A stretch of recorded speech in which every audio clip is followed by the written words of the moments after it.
Welcome to the deep dive. Today we're looking into something, well, something I think we all kind of grapple with at times, those bumps in the road on our health journeys. Yeah, and that feeling of hunger that can seem to pop up out of nowhere. Exactly. And our thinking on this, it's really sparked by some insights from Dan Hollis.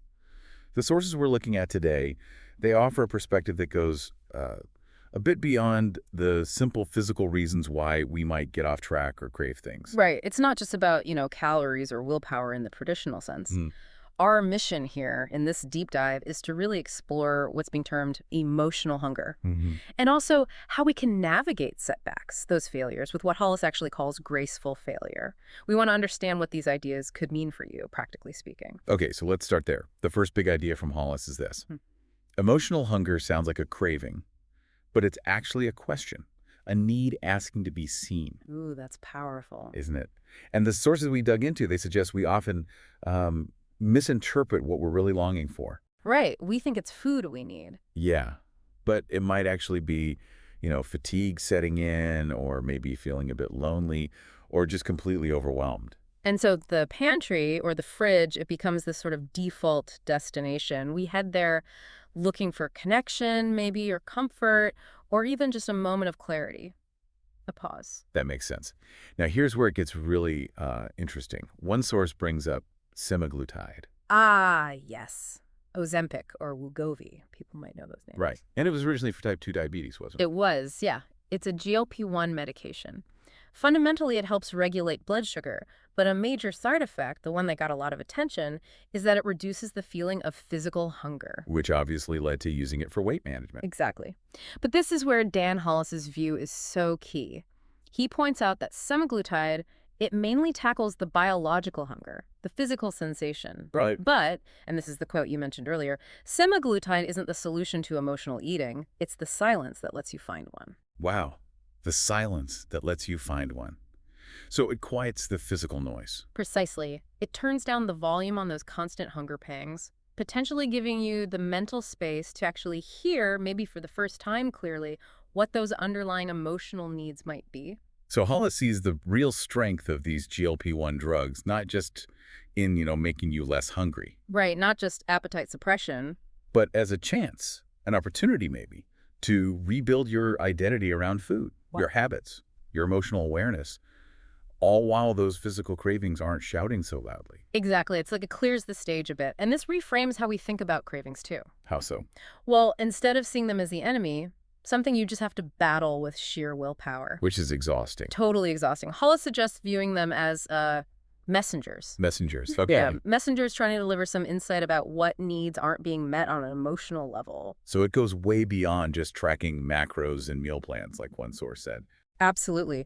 Getting to the heart of emotional hunger, it requires something different. It needs empathy, self-awareness, kindness, really. So the core question shifts. Yeah. It's not just, am I physically hungry? No, it becomes something deeper, like, what am I really hungry for right now? What am I actually seeking? That's a huge shift. It brings feelings right into the center of a relationship with food, not just biology. Mm-hmm.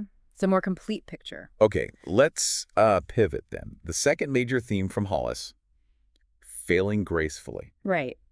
Now, normally when we talk about failure in, say, weight loss or any health goal, really, it feels heavy, like weakness or lack of discipline. Oh, definitely. There's usually a lot of self-blame, feeling like you failed personally. But Hollis turns that on its head. He reframes it. He says, failure isn't the end, it's a message, a moment of feedback.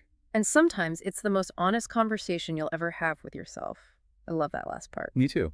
Ah. Failure as feedback, as data, not shame. Exactly. It takes the judgment out, or tries to. It encourages you to look at it more like, okay, what happened here? What can I learn? What could I maybe tweak next time? It moves from blame to problem solving almost. Sort of, yeah. A more constructive approach. Mm-hmm. And what about relapse? That Yeah. often feels like the ultimate failure, doesn't it? Going backward. Oh, yeah.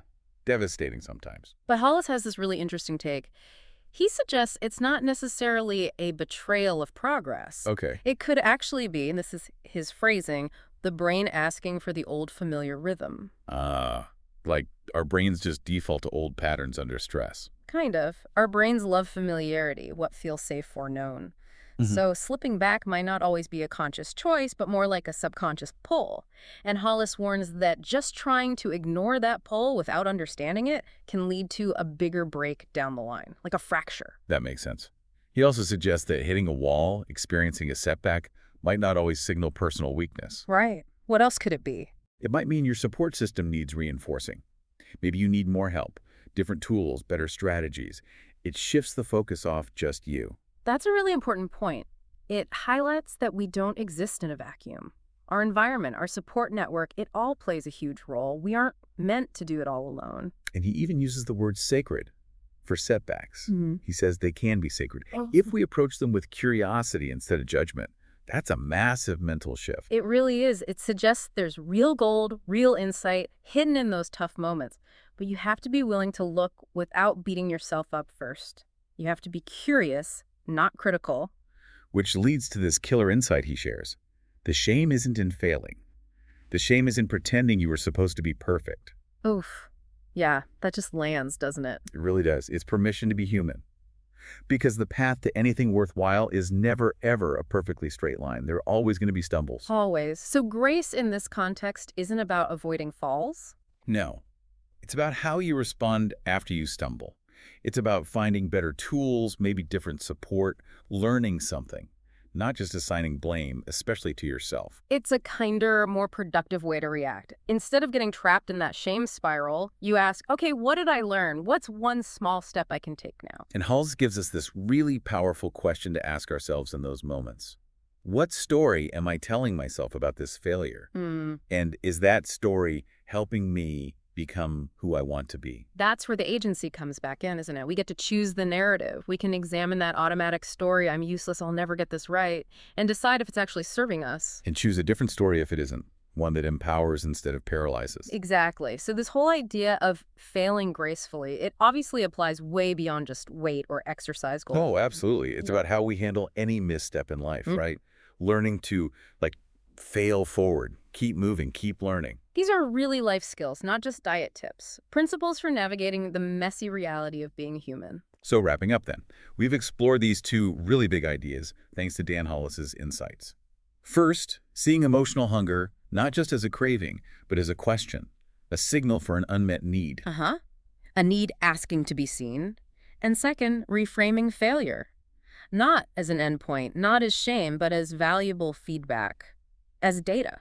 And just understanding these perspectives, really letting them sink in, could be a significant step on your own journey, whatever goals you happen to be working on. It offers a different lens, a potentially more compassionate and effective one. Definitely.